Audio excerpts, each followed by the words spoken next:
하나님의 은혜와 평강이 오늘 예배하는 모든 분들에게 함께 하시기를 주님의 이름으로 축원합니다. 어떤 아이가 학교를 다녀왔는데 그날부터 굉장히 근심 걱정에 쌓여 있는 겁니다. 밥도 잘 안 먹고 나와서 식구들하고 얘기도 잘 하지 않고 굉장히 걱정거리에 쌓여 있어요.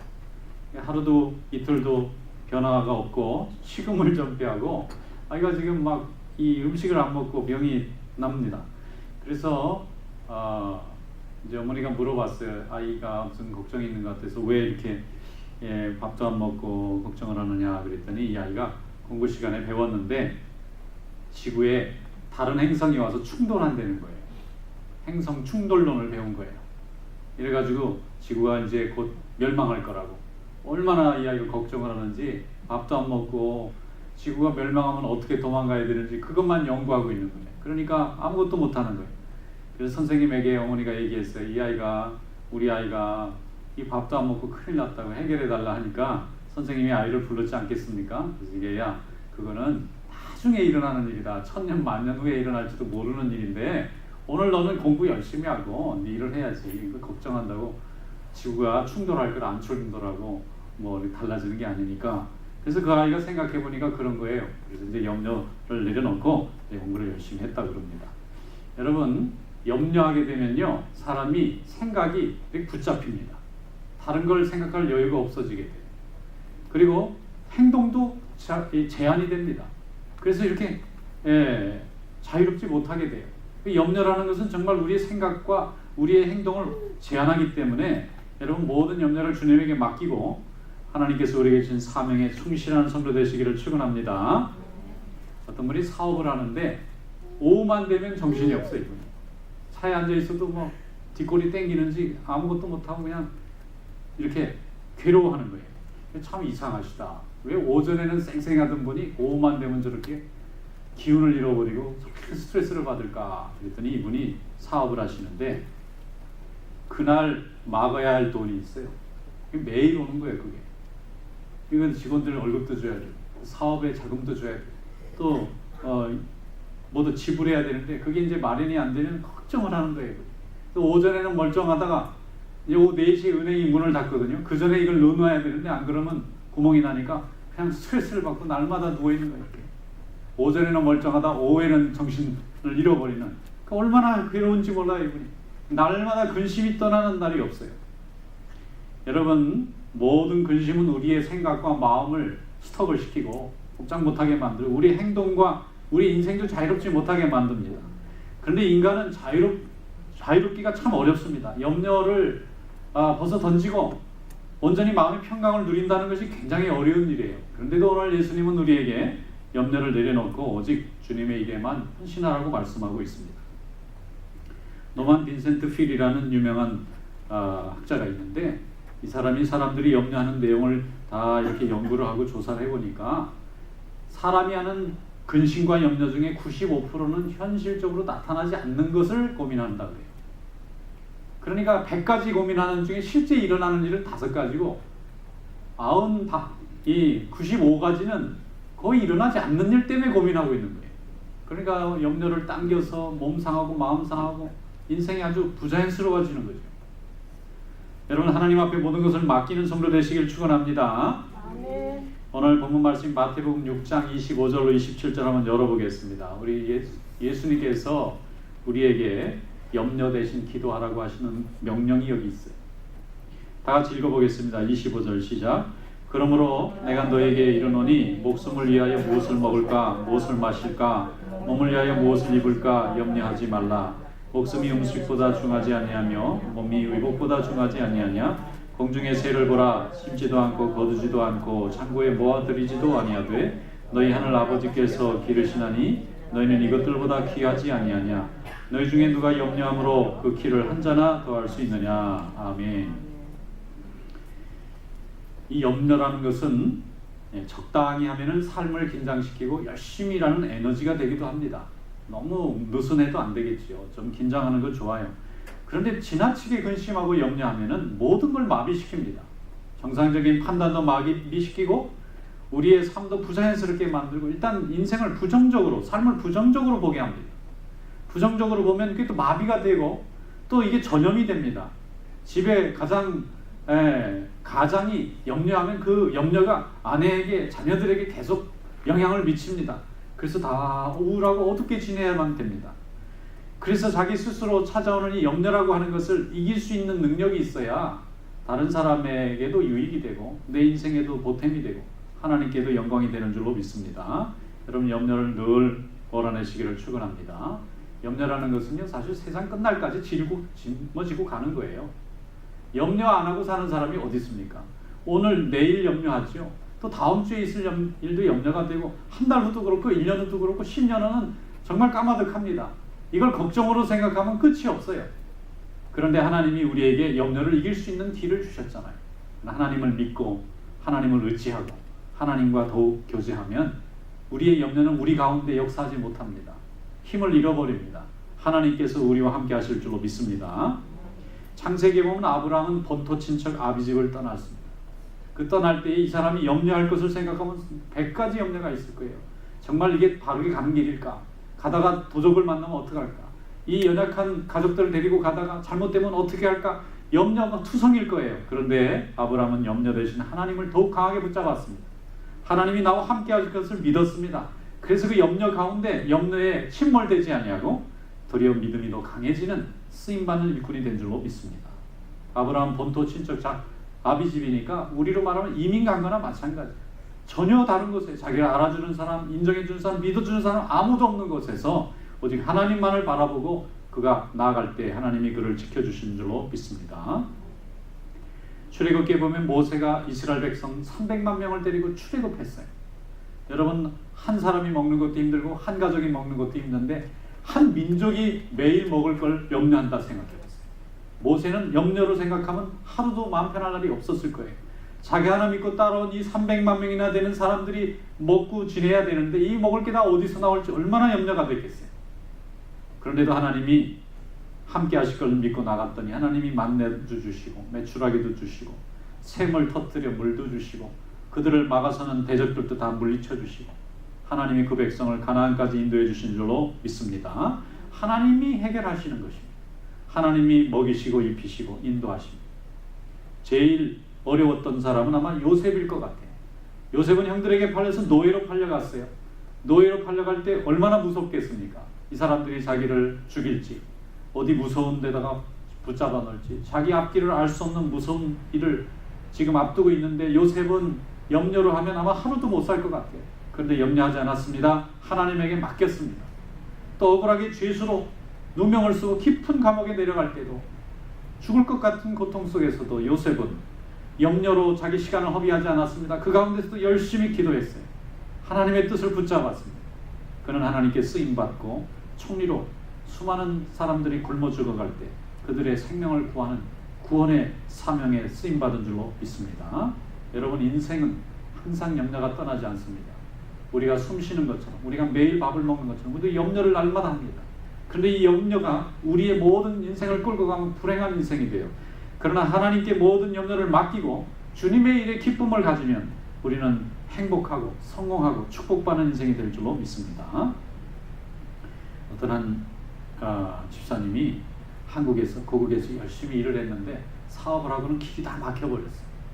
거기서는 도저히 살 수 없을 정도로 됐습니다.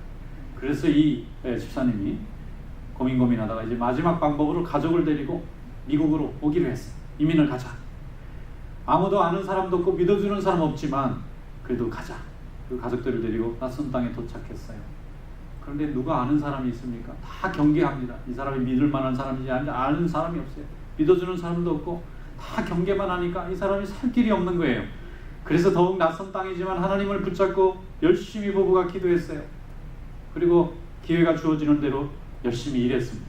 10년이 흘렀어요. 올 때는 빈손으로 왔는데 10년이 지나고 보니까 좋은 집도 생겼습니다. 좋은 차도 생겼고 자녀들도 아주 잘 자라졌어요. 그리고 교회에서 열심히 봉사하고 기도했더니 교인들이 인정해 주는 거예요. 그래서 교회에서도 훌륭한 일꾼으로 헌신할 수 있도록 하나님이 길을 열어줬어요. 이분이 하는 얘기입니다. 어떻게 내일 살까 날마다 염려가 되는데 그때마다 기도했다는 거예요. 그랬더니 하나님이 놀랍게도 참 신기하게도 예상하지도 않았고 부탁하지도 않고 가서 설명해주지도 않았는데 자기를 돕는 사람들이 나타난다는 거예요. 그래서 길을 열어주고 또 열어주고 그렇게 10년을 와보니까 하나님이 함께 하시고, 고국교회에 그냥 있었으면 절대로 좋은 믿음으로 살지 않고 늘 교회 오는 동 마는 동 했을 텐데, 하나님이 이곳에 이민교회를 봉사하라고 자기에게 믿음을 주시려 이 길을 인도하셨구나, 그렇게 고백하는 것입니다. 여러분, 날마다 기적이 있는 삶이 되시기 축원합니다. 기도한 사람만 기적을 기적으로 알아봅니다. 기도했기 때문에 하나님이 응답한 것도 알아봅니다. 그래서 하나님 앞에 기도하라는 것입니다. 마태복음 6장 34절에 말씀합니다. 그러므로 내일 일을 위하여 염려하지 말라. 내일 일은 내일 염려할 것이요 한 날의 괴로움은 그날에 족하니라. 여러분, 염려는 안 할 수 없는데요, 염려가 너무 지나치면 믿음이 없는 거예요. 염려를 안 할 수는 없어요. 먹고 입고 쓰는 거 다 염려할 거립니다. 그러나 너무 지나치게 염려하면 우리의 믿음을 압도해버립니다. 하나님이 인도하실 것에 대한 그 믿음과 생각이 줄어들게 돼요. 그러면 불안해질 수밖에 없고, 불안해지면 모든 것이 제대로 판단할 수가 없게 되고, 그래서 잘못된 판단과 잘못된 방향으로 가게 됩니다. 하나님이 원하지 않는 방향으로 살게 돼요. 그래서 오늘 예수님이 우리에게 말씀하지 않습니까? 염려하지 말라는 거예요. 왜 염려하지 말아야 되느냐? 세 가지 이유가 있어요. 첫째, 하나님이 벌써 다 알고 계세요. 하나님이 무엇을 어떻게 주실지 다 계획하고 계세요. 우리가 계획하고 우리가 끌고 가는 인생이면 우리가 염려해야 되지만, 하나님이 나를 책임지시고 내가 하나님의 자녀가 되고 내가 무엇을 언제 필요로 할지 아시기 때문에 하나님이 예비하실 것을 믿으라는 것입니다. 두 번째는 우리가 기도가 필요한 자라는 거예요. 기도 없으면 못 삽니다. 염려만 하다가 기도 없어지면 불행한 사람이 돼요. 날마다 기도하는 우리의 삶을 위해서 하나님께 염려하지 말라는 것입니다. 그리고 세 번째는 염려 대신 기도하는 정도의 믿음이 돼야 주님의 일에 쓸 수가 있어요. 늘 염려하는 사람은 주님의 일에 못 씁니다. 염려는 하지만 염려를 능히 이기고 기도하는 사람이 주님에게 쓰임 받습니다. 다윗처럼, 요셉처럼, 또 베드로처럼 기도하는 사람이 쓰임 받습니다. 여러분, 기도하는 성도 되시기 축원합니다. 누구에게나 다 어려움과 시련과 시험이 옵니다만 우리 성도들이 그렇지 않은 자들과의 차이는 항상 하나님의 뜻을 묻고 기도하는 데 있습니다. 그래서 하나님의 위대한 역사에 쓰임받는 것입니다. 마태복음 7장 7절에 주님이 얘기하셨습니다. 구하라 그리하면 너희에게 주실 것이요, 찾으라 그리하면 찾아낼 것이요, 문을 두드리라 그리하면 너희에게 열릴 것이라 그랬습니다. 왜 우리가 구하고 자꾸 두드릴 수 있느냐? 하나님의 자녀니까, 하나님의 자녀의 권세를 가졌으니까, 하나님 자녀의 자격을 가졌으니까, 우리 하늘의 아버지께서 자녀가 구하는 것은 당연히 들어주실 수 있는 그런 하나님이세요. 그러므로 여러분, 어려울 때일수록 하나님과의 관계에 더 집중하시기 바랍니다. 문제에 치중하면 답을 얻을 수도 없고, 얻어도 우리의 삶에 아무런 해결에 도움이 되지 않습니다. 하나님과의 관계를 더 집중해서 붙잡아야 됩니다. 어려워졌습니까? 문제 해결하려면 내게 힘이 없습니까? 내게 없는 것을 인정하고 고민하다 보면 염려밖에는 없어요. 그러나 하나님에게 맡기고 지금 이 순간부터 기도하는 것입니다. 하나님이 내게 가까이 올 것을 구하셔야 됩니다. 주님이 말씀하셨어요. 찾으라 그러면 주님이 가까이 오시고, 우리가 주님께 가까이 가면 주님도 우리에게 가까이 오신다 그랬어요. 우리가 가까이 가지 않으니까 주님이 가까이 오실 수가 없는 거예요. 사도행전 12장 5절에 보면 이렇게 말씀하고 있습니다. 베드로는 옥에 갇혔고 교회는 그를 위하여 간절히 하나님께 기도하더라. 옥에 갇혔어요. 교인들이 방법이 없어요. 힘도 없고. 그런데 한 가지 기도하는 방법이 남았습니다. 열심히 기도했더니 천사들이 베드로를 옥에서 꺼내놨어요. 성도들이 모여서 기도하는 집에 찾아오게 만들었어요. 그리고 로마까지 하나님이 보내주셨어요. 베드로가 초대교회의 제국의 수도에서 하나님의 복음의 말씀을 힘있게 전할 수 있도록 하나님이 역사하신 줄로 믿습니다. 베드로의 힘입니까? 베드로가 유능했습니까? 베드로가 지혜가 있었습니까? 아닙니다. 베드로는 참 지혜 없는 사람이고 뭐 이렇게 인품이 볼만한 게 없었습니다. 그 사람이 또 신중하지도 못했습니다. 초막셋을 짓자 허물자 하는 사람이고, 또 귀를 잘랐다 붙였다 하는 사람이고, 또 높은 자리에 올라가는 요한과 야고보 보고 질투하고 싸웠던 사람입니다. 심지어는 계집종 앞에서 3번이나 주님을 모른다고 부인했던 사람. 얼마나 부족하고 연약한 사람입니까? 그런데 그렇게 부족했던 사람이 주님께 쓰임받으니까 위대한 사도가 됐지 않습니까? 우리는 우리 자신이 하나님 안에서 뭐 이렇게 유능해지고 우리가 우리 자신의 능력으로 뭐 지혜로워지고 그런 걸 믿는 사람들이 아닙니다. 우리는 안 됩니다. 우리는 능력이 없습니다. 우리는 지혜롭지도 못하고 신중하지도 못하고 또 경우에 맞게 살지도 못합니다. 그런데 하나님이 함께 하시기 때문에 보잘것없는 우리 가운데 하나님의 능력이 역사하셔서 큰 일을 행하실 줄로 믿습니다. 계집종 앞에서 거짓말하는 이 베드로의 이 초라한 모습, 어디서 온 겁니까? 염려에서 온 겁니다. 죽을까 봐 두려워서, 무서워서. 그러니까 사도의 구실을 못하지 않습니다. 하나님이 함께 하시니까 그런 위대한 사도가 된 줄로 믿습니다. 그러므로 기도하는 성도 되시기를 축원합니다. 염려 대신 기도하는 사람이 될 때 하나님에 대해 쓰임 받습니다. 그래서 베드로는 나중에 고넬료도 구원했습니다. 또 예루살렘 교회를 이끌었습니다. 로마 교회도 이끌었습니다. 그가 이끈 모든 힘은 자기의 힘이 아닙니다. 염려를 내려놓고 하나님 앞에 구할 때에 하나님이 함께 하심에 그가 하나님의 일에 쓰임받는 성도가 된 줄로 믿습니다. 어떤 부부가 있었는데요. 남편은 사업을 열심히 합니다. 아내는 기도를 열심히 했어요. 그 말을 좀 더 확장하면 남편은 교회를 안 가고 아내는 교회를 열심히 다녔다 그런 얘기입니다. 그런데 아내가 안타까워요. 남편이 일만 하고 교회를 안 다니고 믿음 생활을 안 하는 거예요. 그래서 남편도 교회 가자고 여러 번 얘기하고 기도도 열심히 했는데 남편이 듣질 않아요. 사업이 막 자꾸 확장되고 바쁘니까 아내가 열심히 남편에게 우리 신앙생활 같이 하고 기도해야 된다고 얘기하면 남편은 그게 왜 필요한지를 모르는 거예요. 남편은 또 말을 또 잘해요. 당신이 교회에서 기도를 열심히 할 수 있도록 내가 돈을 벌어주는 거라고. 이러니까 이게 말이 또 맞는 것 같다. 또 당신이 아주 열심히 하나님의 일을 하기 위해서 내가 이 옆에서 말이죠. 외조를 하는 거라고. 자기는 안 나오면서. 외조를 하면 제대로 와야지. 그런데 사업이 항상 잘 되나요? 순풍에 돛다는 듯 달려가던 사업이 무너지기 시작했어요. 나중에는 일거리도 없고 사람들을 찾아가도 만나주지도 않는 거예요. 남편이 너무 낙심하니까 아내가 같이 기도하자 그랬어요. 그때서야 남편의 마음에 아내의 소리가 들리는 거예요. 그래서 같이 기도했습니다. 할 일도 없으니까 집에서 기도했어요. 열심히 기도하면서 세월이 흐르는 동안 이 남편이 기도를 알게 됐어요. 기도가 얼마나 좋은 거라는 걸 알게 됐어요. 하루 종일 죽을 것 같은 염려 속에 있는데 이걸 떨치는 방법은 술도 아니고 뭐 친구를 만나는 것도 아니고 운동도 아니고 하나님 앞에 기도하면 하나님이 마음을 편안하게 해주고 편안한 마음으로 보니까 기회가 보이고 문제가 보이고 나갈 길이 보이는 거예요. 그런데 완전히 공포에 사로잡히면 아무것도 안 보이는 거예요. 그래서 이분이 기도를 알았어요. 하나님 앞에 기도한다는 게 얼마나 축복된다는 걸. 그래서 남편과 아내가 기도하고 그 어려움을 이기고 나중에 사업이 회복이 되고 나니까 하나님이 이 사람을 쓰는 거예요. 그래서 기도할 줄 모르는 사람들이 기도하시고 사업을 하나님 지켜주시고 기도하시라고 자식 지켜줍니다. 이분이 하나님 앞에 쓰임받지 않습니까? 할렐루야. 인생에는 두 가지 종류의 인생이 있습니다. 성공하는 인생과 실패하는 인생. 성공하는 인생은 뭐냐? 많이 가졌느냐? 많이 높아갔느냐? 그것이 아니고요. 감사하면서 살았느냐? 이게 성공한 사람이에요. 그럼 실패한 사람은 누구냐? 원망하는 사람이에요. 날마다 원망해요. 내가 저 남편 때문에, 저 아내 때문에, 저 자식 때문에, 저 부모 때문에, 저 친구 때문에, 저 종업원 때문에, 저 사장 때문에 내가 망했다고 날마다 원망하는 사람은 실패한 인생입니다. 하나님은 이 기회를 공정하게 줬어요. 하나님은 원망할 수도 없는 일입니다. 그런데 원망이 많은 사람은 실패하고 있는 사람. 그리고 하나님 앞에 갈 때도 뭐 보잘것없게 한 게 아무것도 없으니까 하나님 앞에 영광 돌리기도 못했어요. 그런데 감사하는 사람은 성공한 사람입니다.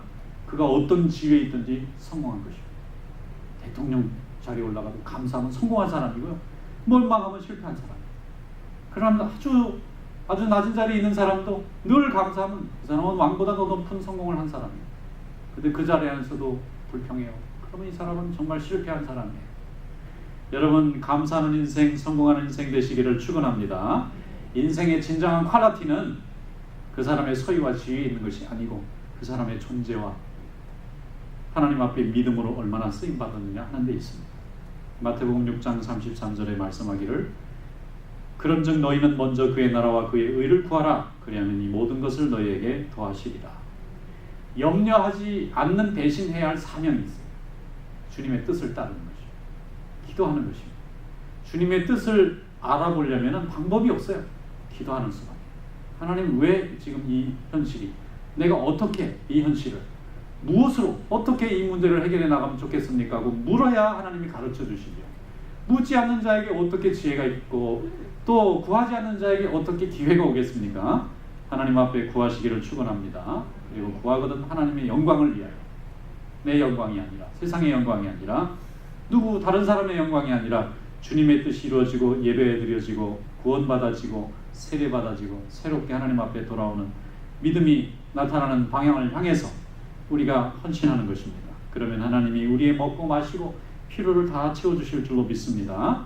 하나님이 우리에게 주시는 모든 양식은 만나의 특징을 가지고 있습니다. 만나는 하나님의 양식인데 하늘의 양식이지요. 출애굽기에 이렇게 설명되어 있어요. 많이 거둔 자도 남지 않게 하시고 적게 거둔 자도 부족하지 않게 하신다. 많이 거둔 자나 적게 거둔 자나 하나님 앞에서는 평등하다는 거예요. 아무리 많은 것을 가져도 만나만큼은 하나님이 주신 생명을 유지할 수 있는 이 장치와 이 하나님의 축복은 공평하다는 것입니다. 아무리 부자도 혼자 수십 배를 먹을 수 없어요. 그죠? 내 생명 유지하는 만큼만 나의 소유가 될 뿐입니다. 오늘 이런 하나님이 우리와 함께 하시기에 여러분 구하시기를 축원합니다. 이게 특권입니다. 사도 바울이 로마 감옥에 갇혔습니다. 갇힐 때야 많은 사연이 있었어요. 많은 억울함이 있습니다. 하나님의 일을 위해서 헌신했는데 그 결과는 자기가 옥에 갇히는 현실 속에 처해 있습니다. 그래도 이 사람은 하나님을 믿는 믿음의 사람이니까 염려하지 않았어요. 그리고 로마 감옥에서 빌립보 교인들에게 쓴 편지를 썼습니다. 이것이 빌립보서입니다. 거기에 뭐라고 되어 있느냐면은 염려하지 말래요. 빌립보서 4장 6절로 7절 아무것도 염려하지 말고 다만 모든 일에 기도와 간구로 너희 구할 것을 감사함으로 하나님께 아뢰라. 그리하면 모든 지각에 뛰어난 하나님의 평강이 그리스도 예수 안에서 너희 마음과 생각을 지키시리라. 이 고백이 언제 했냐면요, 자기가 지금 감옥에 있는데 쓴 거예요. 죄수 바울 나와라. 그러면 나오면 목이 날아갈지 어디로 고문을 당하러 갈지 아니면 사자갑이 될지 알 수 없는 인생을 사는 사람입니다. 염려를 하면 세상의 최고 큰 염려 속에 있는 사람인데 이 사람이 옥 바깥에 있는 자기의 믿음의 형제들 성도들에게 아무것도 염려하지 말고 기도만 하라. 하나님이 지켜주신다. 죽어도 하나님의 뜻이고 살려서 나를 풀어주시면 하나님의 뜻입니다. 사도 바울은 그렇게 빌립보 교인들한테 자기를 위해서 열심히 기도해달라고 그랬어요. 빌립보서는 바울의 4개 옥중 선신 중에 하나입니다. 옥 속에서 쓴 4개의 편지 중에 하나예요. 그래서 빌립보 교인들이 정말 간절히 기도했어요. 그랬더니 하나님이 고소자가 1년 동안 나타나지 않게 하셔서 저절로 석방시키게 했습니다. 로마의 법은 고소한 사람이 1년 동안 안 나타나면 석방시켜줘요. 그래서 나중에 나타나면 다시 불러들여요. 석방돼가지고 그 후에 20년 30년 넘게 멀리 세상을 다니면서 복음을 전하다가 고소자가 나타났어요. 다시 불려들여서 거기서 처형된 거예요. 여러분, 하나님께서 우리와 함께 해주신 줄로 믿습니다. 기도하시기 바랍니다. 성도의 특권입니다. 하나님은 기도할 때 우리의 막힌 담을 여시고 막힌 길을 열어서 우리 인생이 하나님 부르시는 그날까지 더 많이 연장돼서 갈 수 있도록 만드세요. 그래서 우리는 쓰임받는 것입니다. 우리가 계획해서 가는 게 아니고 쓰임받는 것입니다. 성도의 특권입니다. 모든 것을 염려하지 말고 하나님께 맡기는 승리하는 믿음이 되시기를 축원합니다. 어떤 집사님이 걱정거리가 생겼는데 잠도 안 오고 밥도 못 먹겠고, 이게 염려에 사로잡힌 사람의 특징이에요. 잠이 안 오고 밥이 안 들어와요. 이게 하루는 괜찮은데요, 한 4월쯤 되면 정신이 나갑니다. 꼭 죽을 것 같아요. 그런 증상에 빠지면 염려증에 들어갔어요. 건강염려증, 재물염려증. 이 집사님이 잠을 못 이루고 도저히 약을 먹어도 안 되고 아무것도, 불면의 밤을 며칠 새우고 나니까 이제 도저히 못 살 것 같아요. 그때 생각이 났어요. 아무것도 염려하지 말고 오직 기도하라는 말씀 듣고 그때부터 간절히 기도했습니다. 기도한 것도 복잡한 기도가 아니라 하나님 잠잘 수 있게 해주시옵소서. 열심히 기도했더니 마음이 편안해지면서 잠을 잤는데 하루를 쿨쿨 잤어요. 그러고 나니까 몸이 편안해지잖아요. 몸이 편안해지니까 사고가 제대로 돌아가고 판단이 이루어지잖아요. 여러분, 하나님께서 우리의 생명을 오늘도 지켜주시는 줄 믿습니다. 염려를 물리치세요. 승리하는 믿음이 되세요. 오직 주님께 맡기고 참된 안식과 쉼을 누리는 그런 안식의 삶이 될 수 있기를 축원합니다. 마태복음 11장 28절에 말씀합니다. 수고하고 무거운 짐진 자들아 다 내게로 오라. 내가 너희를 쉬게 하리라. 우리 하나님이 쉬게 하신다고 하셨으니까 주님의 안식 가운데 참 평안과 쉼을 누리시고 오늘도 새 힘을 얻어 하나님의 역사를 힘있게 이루어가는 그런 성도들이 되시기를 주님의 이름으로 축원합니다.